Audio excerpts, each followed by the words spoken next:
chân cho mùa vang lên nắng cho lên bên linh hồ đi lên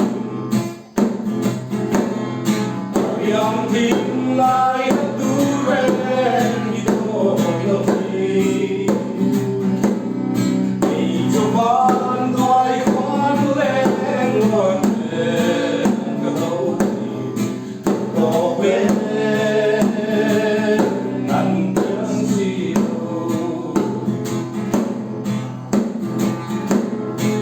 trong phê dần qua cho vui và căng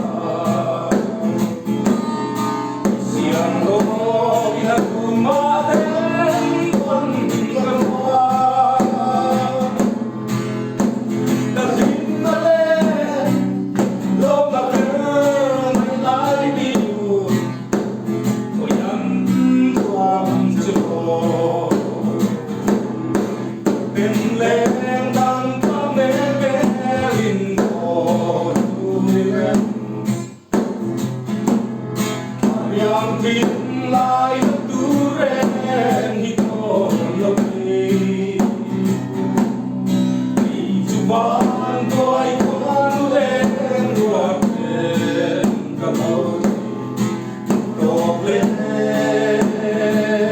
ngăn tiếng gì đâu lại đó đi thăm đi về ngọn đó đâu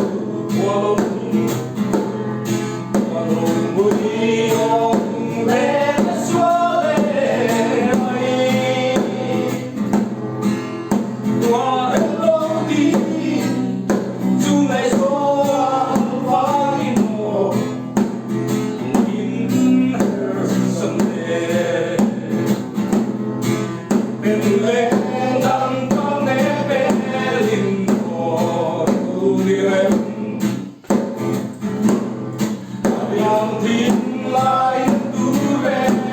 hito lopi đi cho ban đôi quan lên ruột lên cả lâu đổ lên